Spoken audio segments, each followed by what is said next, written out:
Welcome to the speaker series on a shot glass of recovery. Yeah.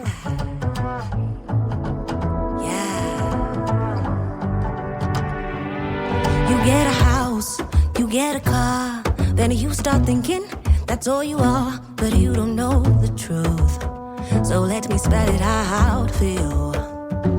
Now I got your attention, now there's a start. Now sit and listen to my favorite part. Life's been giving us some clues. The answer lies inside of you. I am Lisa, the host of A Shot Glass of Recovery, and this is our speaker series. Let's sit back and get ready for some more experience, strength, and hope. Thank you so much. Before I start, there is a timer. Brilliant.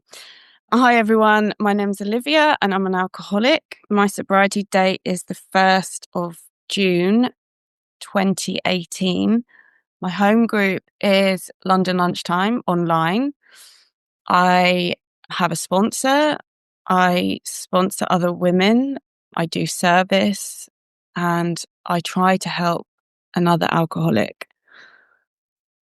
So I am so nervous. It's a long time since I've done a share this long, and I thought I'd share this. So all week I've been obsessing about doing this chair. I've been worrying about it. I've been, basically I've let my ism get the better of me. So I have been listening to that voice within me that I now know is not my true self. That voice that is the voice that used to make me drink. The monkey mind, the self-critic, the voice that told me I was a piece of shit, the voice that told me no one likes me, the voice that told me to drink, and the voice that told me that drinking was my solution to life. And now I understand that I have a living problem. Alcohol was just a symptom. And this morning, I was walking my dog around the court, and I thought, okay, this is enough. I know this voice isn't true. And I connected with my higher power's voice. Because for me, I have two voices. I have the ism, the voice that, the self-critic, and then I have my God's voice. And today, my God voice is a lot louder than my ism, mostly. So I connected with that voice, and I stood still, I breathed, I felt my feet on the floor, and I heard that voice of love, that voice of reason, the voice that tells me everything's going to be okay, the voice that tells me I am good enough, the voice that tells me I don't need to be perfect, there's no such thing as perfect, the voice that guides me on a daily basis, and that is my higher power. I didn't have that. I believe everyone's born with that. And for me, that voice was clouded very, very quickly. I also just wanted to share, I'll probably jump around a bit, but I also just wanted to share that I spent Christmas with my parents, and it's just me, my mum and my dad. I'm an only child. And for me, I had a good upbringing. My dad wasn't around much, but my mum,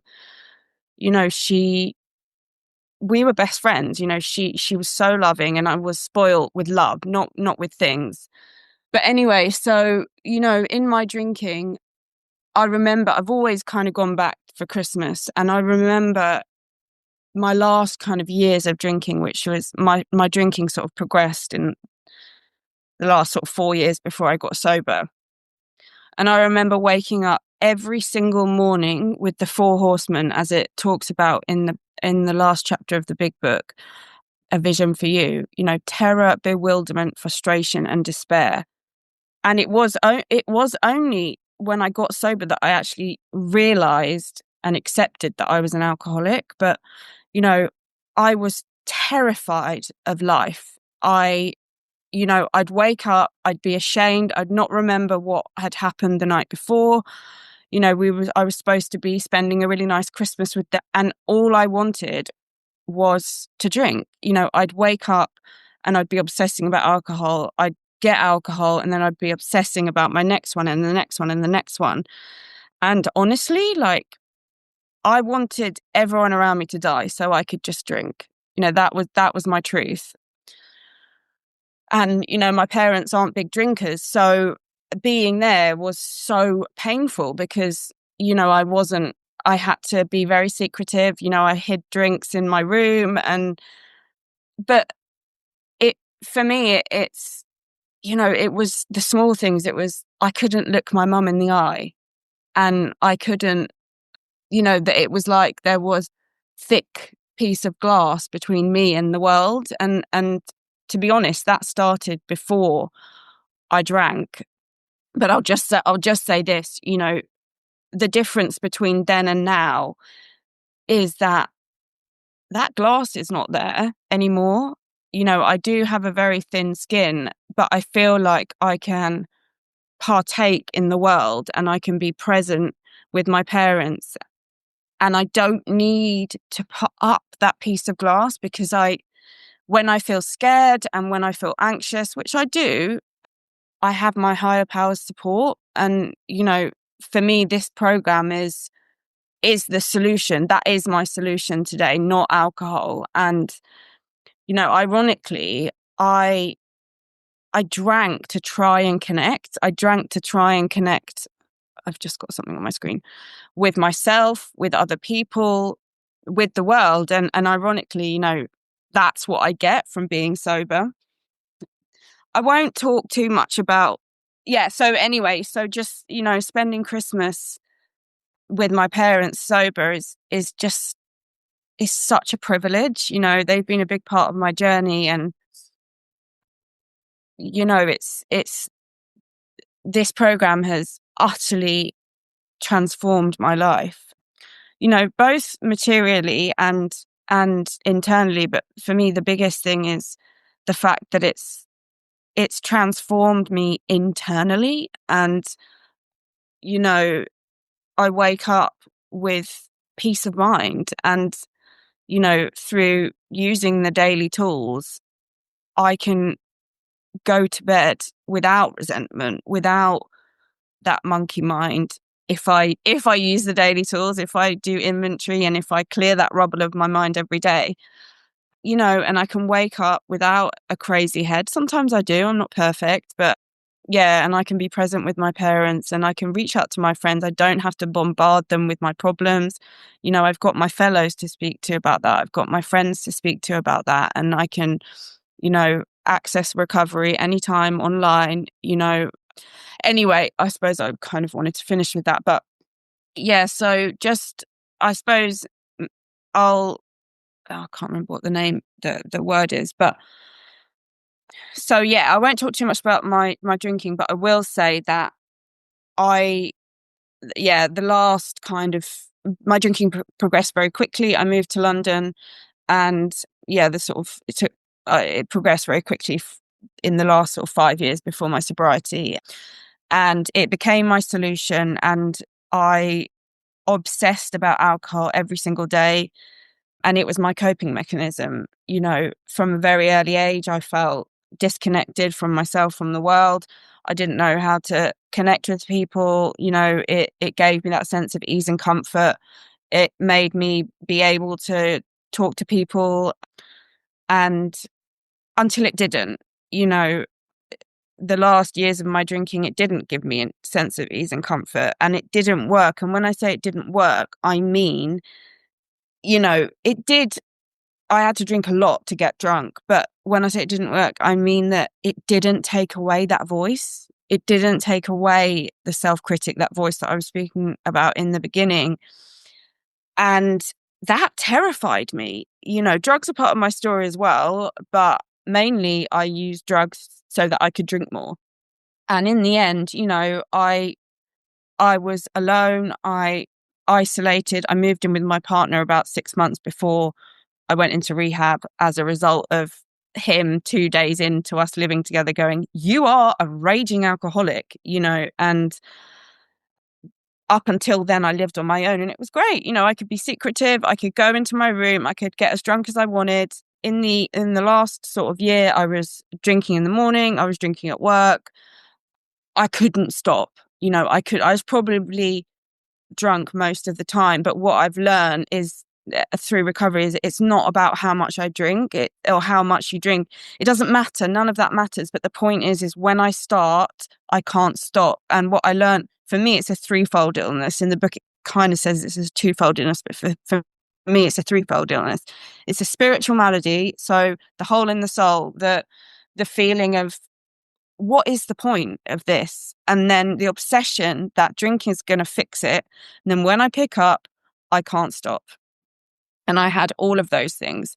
So that so it got really bad. My partner would leave at the weekends because he couldn't deal with me, and I would just sit in my pajamas and drink. So, and I felt at the time I was in denial. I just, for me, I sort of resigned myself to a life of misery. And I just thought, rather than thinking, I just thought, well, this is just this is my life. I sort of I didn't see any other option. I was like, well, this is just what I do to cope. I knew my drinking was different from other people, but, I didn't, when my partner said you're an alcoholic, I was like, what are you on about? Anyway, I remember, so one weekend, he'd just had enough. He was like, I can't deal with this anymore. And I just blurted out, I'll go to AA. And I don't know where that came from. I guess everyone kind of knows about AA. Like, I don't know where it came from. Anyway, so my first meeting was in London, and I walked in. I was probably I think I was actually still drunk. And I walked into a room. Everyone looked awake, alive. People were laughing. Somebody greeted me and said, how are you? And I said, I'm fucking shit. Sorry, excuse my language. And she was just like, oh, it will be all right. And I was like, no, it won't. Anyway, I don't remember a lot from that meeting, but I do remember it planted a seed, it planted a seed. So anyway, I got shipped off to rehab, and in that rehab, it gave me a sort of 2 month, I couldn't get sober. So I started going to meetings. I couldn't get a day. Yeah, I maybe got 2 days, but, I couldn't do it. But looking back, my heart wasn't in it. The only thing I was doing was going to meetings, and I didn't want it. So obviously it's not going to work. Anyway, I went to rehab. I was there for about 2-3 months, and it gave me enough time. It gave me a sort of 2 month period of sobriety, and it introduced me to AA. And we also worked the steps in rehab. So we did a really solid step 1, 2, and 3. And then, I worked the steps in the space of about 6 weeks. The big book does say, we commenced rigorously. I can't quote, I'm dyslexic, so I can't quote it, but, and, everyone kind of does it differently. It says that in the big book that we do it quickly and blah, blah, blah. I did that in rehab. And to be honest, I can't remember any of it, but I do remember I did get a solid step 1, 2, and 3. And I did my first step 4 in there. I sat in a room for a week, 9 to 5, writing my step 4. I mean, it was traumatizing, but I did it. And they even, the only thing I didn't do in there was my step 9. They got us doing inventory, the questions, the step 11 questions and step 10s, and obviously helping each other. Anyway, but they said to me, so I got enough time to think, actually, this is quite good. I quite like this. But they said to me, when you leave, that's when your real recovery starts, when you go out into the world, because I was in a bubble, I was in a safe haven. And they also said to me that the price tag for your new life is your old life. And that terrified me, because I was on the verge of breaking up with my long-term partner, which the one who said I was an alcoholic. And there was a part of me, I had that lurking notion that it talks about in the book, not that I could drink again and that I wouldn't. I knew I was an alcoholic. I knew I couldn't drink like normal people. I knew that I would never be cured. Can recover from a hopeless state of mind and body that it says in the big book. Anyway, so it wasn't that, but I had this lurking notion that I could go back to my old life. I had this lurking notion that, right, I'm just going to do this for 2 years. make everyone believe that I'm fine, and then I'm going to go back. And I think I even thought, right, I'll go back to drinking. Obviously, it's not going to work, so my heart wasn't in it. Anyway, I left. I went to live with my parents. I basically shut the door on my old life, but still had this lurking notion that I quite want to go back to London, and maybe I can still do my job. So there was still a sort of tendril.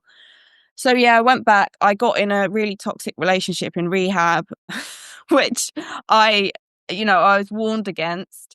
But me being special and different, I thought, well, I'm in love. This is amazing. And so I left and carried on this long distance relationship. And I got a sponsor, and I started working the steps. And she gave me a set of 7 suggestions, which I still use to this day. And I will talk a bit more about them. Hopefully I'll have time to later on, but so they were pray and meditate every day, do a daily reading. So have a morning routine, call sponsor every day, meet, do big book, do the steps, call other women on a daily basis, go to meetings, do service, write a gratitude list, and when I've done the steps, do step 10, do inventory, help others, step 12, whatever. And I was like, I can't believe you're making me do all of these things. Like, what the hell has this got to do with drinking? But because of my experience in rehab, I just thought, just do it, Liv. Just get on with it. Just do it. I've got nothing to lose. And looking back, I'm glad I shut the door on everything, because it gave me a clean slate to just throw myself in. But so I was doing everything, I was taking on all the suggestions. I was working the steps with her again. And for me, it was almost like that was it. We did it very slowly, but that was when it really sunk in. But because I had this lurking notion now I look back and I was like, of course it wasn't really going to work. I was sort of pretending and sort of doing it not for me. And I was in this, so I relapsed 7 months in, and my sponsor, it was slow. By the time I actually picked up a drink, it was I normalized it in my head. I went to London, I sat in a chain of pubs that probably all of us know, that's very cheap drinks. And I picked up, and it was like, oh, I'm drinking. So the next day, luckily, I was living at my parents'. I had to go back there. I had nowhere else to go. And the next day, I told my friend, and he picked me up, took me to a meeting. And I think, had I not have had that protection of, kind of being with my parents, I don't know if I'd be here. And I don't know if I didn't have, I had a few friends in AA. If I didn't have them, I don't know if I'd be here. Anyway, so my sponsor said to me, okay, Liv, this program works. So go away and think about what was it that you weren't doing? Because if you know that if you do all of the suggestions, you will stay sober and you will have that defense against the first drink. So I went and thought, and I just thought, oh God, whatever. Anyway, but I did think about it and came back to her and realized that, well, number one, I was in a really toxic relationship. And number two, because I was in this toxic relationship, all of my focus was on this person, and I did have a few acquaintances in AA, but I wasn't reaching out to people on a daily basis. And at this time, even though I'd worked the steps very quickly in rehab, I was still crazy. My head was crazy. So despite doing all the things, I still had the ism on me. I still, and ultimately what I know today is that's the voice that makes me drink. If I don't have connection with my higher power, if my head is that busy, I'm going to pick up again. So then I told her, I think it's, these things. And she, showed me the front of the book and the triangle. And she said, what does it say here? It says that the 3 things required for sobriety is in this triangle: unity, fellowship, service, helping others, or whatever. Even if you're 1 day, you can put the chairs out. And if you're 3 days, you can help the person that's 1 day. So service and recovery, and that's the 12 steps. And I was not talking to you guys. I was in my head. Whenever I wasn't doing recovery stuff, I was in my head. So she was like, well, of course your stool has toppled. So then I thought, right, I've got two options. I can move forwards and I can sort myself out and I can really try and change and do the things that I wasn't doing, or I can go back. Going back wasn't an option. I was going to die. So I thought what helped me, I was terrified of not drinking still with some sobriety, I was terrified because it was my solution to everything. And I didn't feel okay straight away. I felt shit, to be honest. But there was a guy that shared in a meeting not long after I relapsed. And he said what helped him was he was like, I just told myself, just give it a go. Just let everything, drop everything, throw the towel in, just give it a go. I can go back to my drinking anytime, but just give it a proper go. And it really helped me. And I was like, right, okay, I'm just going to do what he says.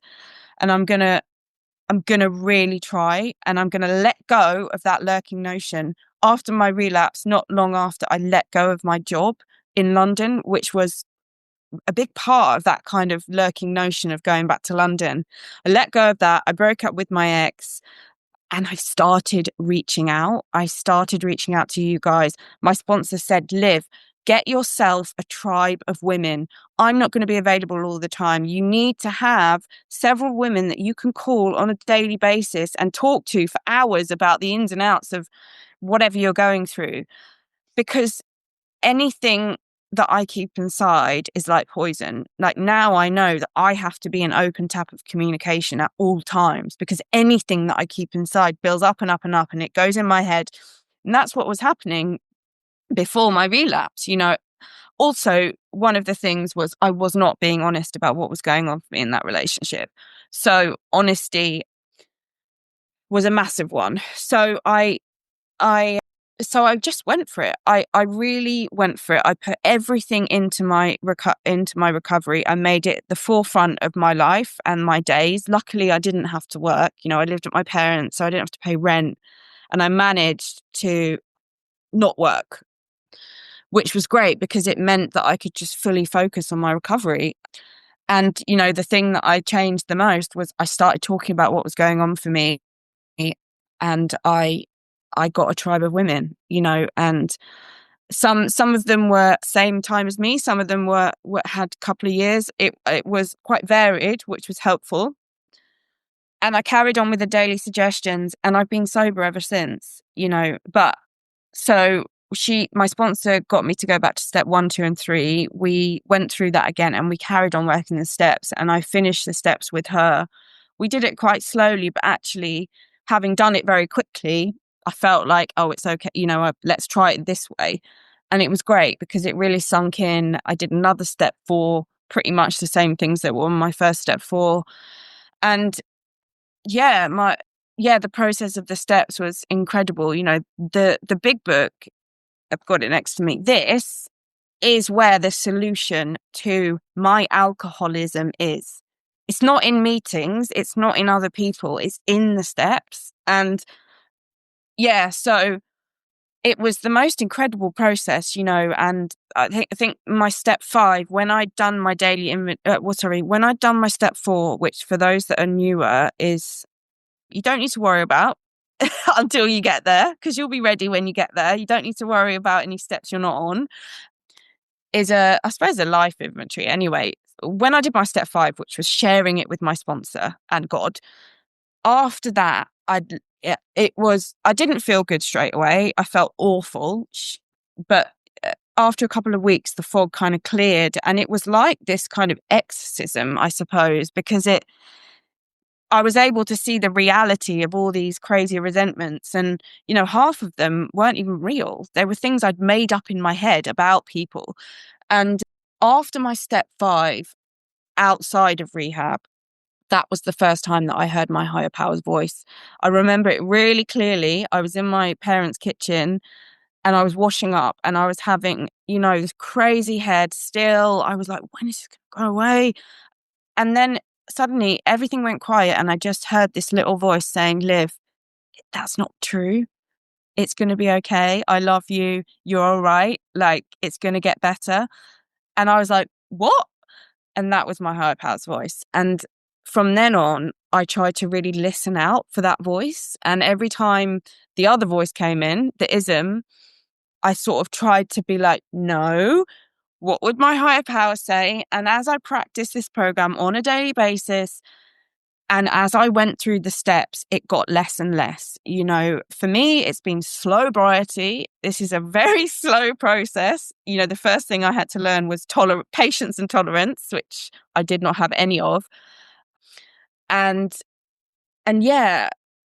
So I finished the steps with that sponsor. I actually changed sponsors because she moved away. I had the same sponsor for 5 years. We worked through the steps, then we did the traditions. Now I've got a new sponsor because my other sponsor, she didn't have capacity anymore, and we're now doing the traditions. So it's, you know, I'm forever learning. I am never done. And, you know, once I'd gone through the steps with my first sponsor, you know, she went through the maintenance steps with me. I think I was actually doing them once I'd come out of rehab because I'd officially done the steps. And, you know, and showed me how to do those and, you know, explained to me, this is so that the rubble of your mind, everything that we've cleared through doing your step 4 and 5, that's going to come back if you don't do inventory every day, if you don't practice this stuff on a daily basis. Because, you know, with inventory, I get to step 10, I understand, you know, the self-knowledge that I've developed over the years and as a result of doing these steps is incredible. And now, you know, I watch out for fear, dishonesty, selfishness, and resentment on a daily basis. And I can tell, you know, straight away. And, you know, if I use the steps, if I use the program, I can get rid of it straight away. If it doesn't go straight away, I'll phone someone. You know, my first port of call is my higher power. Like, it used to be phoning someone straight away, discussing it. But first, now I sit back and I can, you know, if it needs a written inventory, I'll do I'll do literally a written inventory. I'll do a spot check. But mostly now, and this is after a lot of one day at a times, you know, I can connect with my higher power and talk to my higher power. What is this? What is this bringing up in me? What are the defaults of character here? How can I turn this around? And, you know, what I love about inventory and this whole process is that I can turn it into something positive. You know, like with resentments, that's not, you know, I don't like being resentful, but by the end of the inventory process, I can turn it into something positive by saying, okay, cool. Now I've identified what the defaults are, what the story is, what the fear is. Now I can look at the corrective measure, like what positive action can I put in so that I can go into my asset, so that I can move from being selfish to being generous. Right, I've got 15 minutes left. So yeah, so there were, yeah, so that's, so yeah, so with with my daily routine, as I said, that hasn't changed from when I came in. My relationship with my higher power requires daily maintenance, and, you know, that's really changed how I connect with my higher power. Today, you know, I can meditate for extended periods. I can sit quietly and just hear that voice. Like, I like the saying, God is in the pause, but I couldn't. That took me ages. That took me years. You know, sorry to anyone who's new, but it goes quickly. Feels like it goes slowly, but it also goes quickly. But yeah, so it's, you know, and I've gone through hell and back in recovery, to be honest. I've gone through 2 bouts of suicidal depression. I've had chronic fatigue for the last 5 years. It's easing now.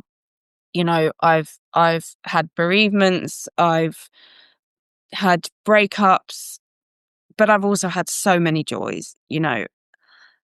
But I did want to speak a little bit about depression because I don't hear that much of it in the rooms. And for me, you know, I've had depression since I was very young. And when I quite early on, about 10 months in, I started getting very depressed again. And I was so worried that it was because I wasn't working my program properly, because what I quite quickly understood was my ism creates spiritual depression. Like it talks about in the book, restless, irritable, and discontent.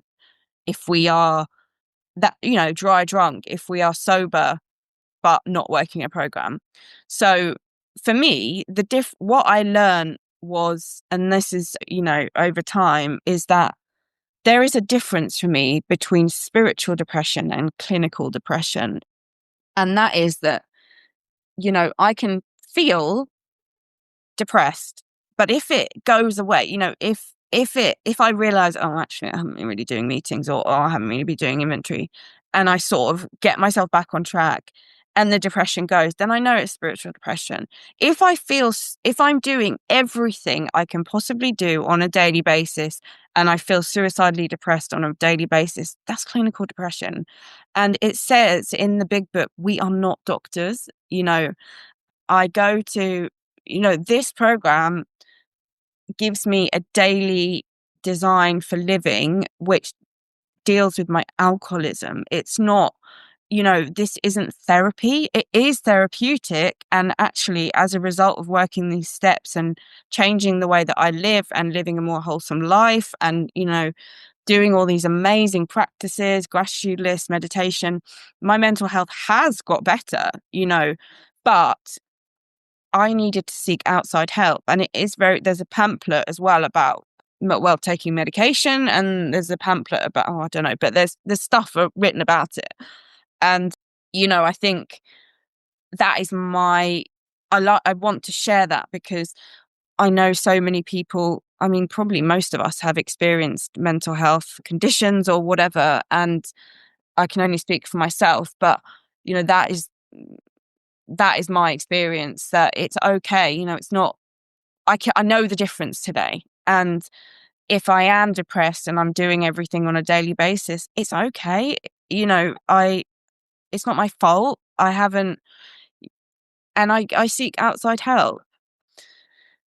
Yeah. And the other thing that I've been going through for the last 5 years is chronic fatigue. And it's been so interesting because it's, again, I don't want to be negative, but I guess I want to share how I've used my program to deal with difficult situations.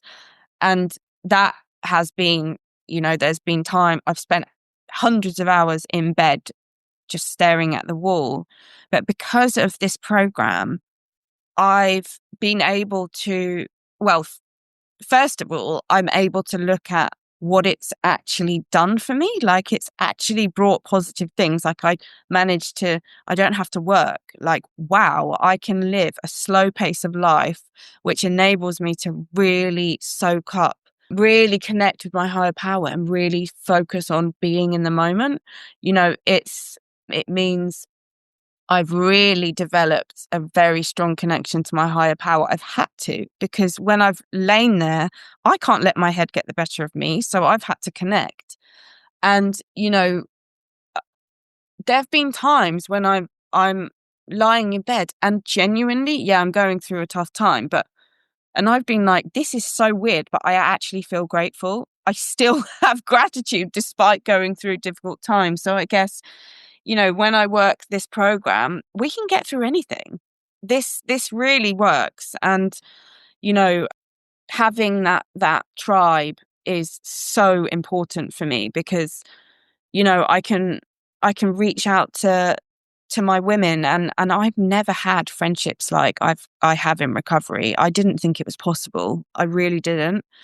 I've been such an outsider my entire life, but all of this stuff, including making friends, including learning how to socialize, it's been so painful. It's been so hard, but I've pushed myself to do it because I've known that if I don't do it, this ain't going to work, and it's been, yeah, well, fake it till you make it in a lot of instances. But, as I practice things on a daily basis, it gets easier, and it kind of,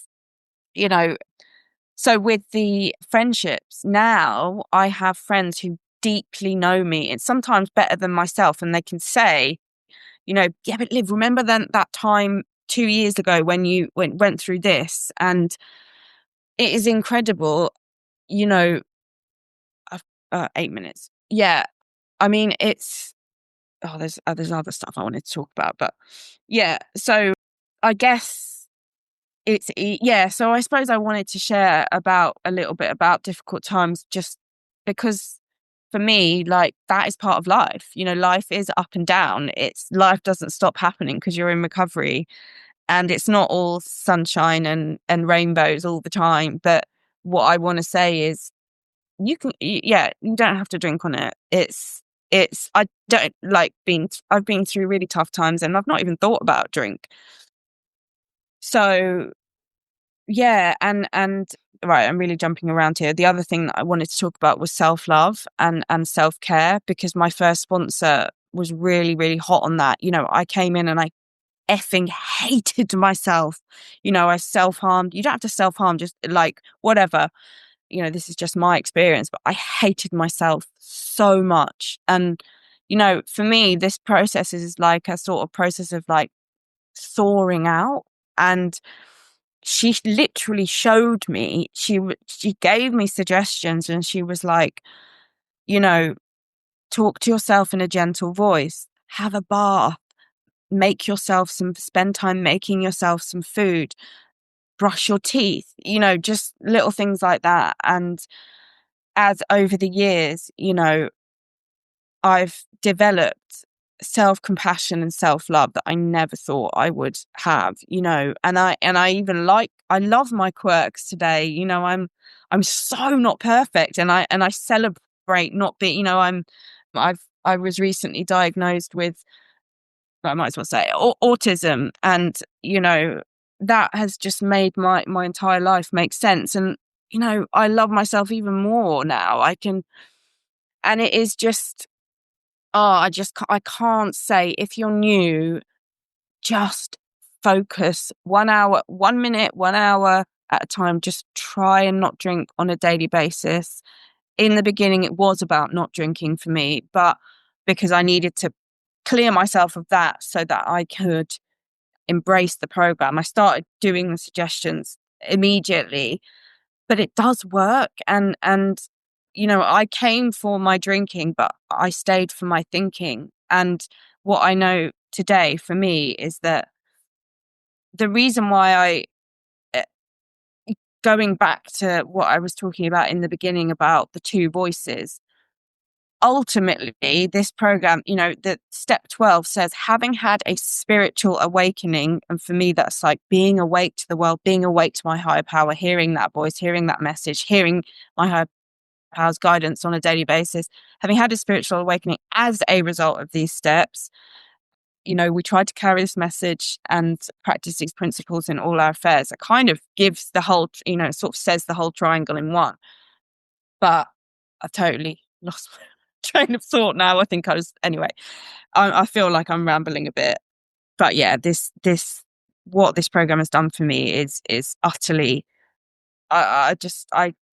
I really am enthusiastic about recovery. And I'm one of those people that I hated in the beginning, those kind of enthusiastic people. But yeah, so if you're new, for me, I threw myself into recovery. I didn't believe it was going to work. When I was going through tough times, I was like, how is focusing on my recovery going to solve all my problems? But it did, and just trusting my higher power on a daily basis. Every time I try and control something or go, oh, I know what's best, and my higher power is screaming at me, no, Liv, don't do that. I try and listen to that voice. Today, my higher power is in my heart and everywhere else. And I try and listen to my heart on a daily basis in my life in general and follow that, because and it can be difficult sometimes, because I want to do one thing and actually I know that the best thing for me is to do the complete opposite. And for example, letting go of that job, I so didn't want to do that, but my higher power was screaming at me, come on, Liv, you need to do this. And I did. So yeah. So to thine own self be true. If you're new, just get yourself in, sit down, get a sponsor, work the steps. And, everyone's journey is different. Some people get sober straight away, some people don't. I didn't. So yeah, thank you so much for the opportunity to share, and very grateful to be sober. Thanks. Just a quick reminder to subscribe, like, or follow if you like the show on any of your favorite listening platforms. If you like the speakers and other content on the podcast, please show us some love by leaving a review and consider making a PayPal contribution to help keep the show going at paypal.me/a shot glass of recovery. Every dollar makes a difference, and we thank you. Our speakers come from my AA home group, AA Solution Seekers. We meet every day at 7 a.m., so pop in sometime and say hello. Until next time, thanks for joining me on A Shot Glass of Recovery. Everything you do, the answer lies inside you.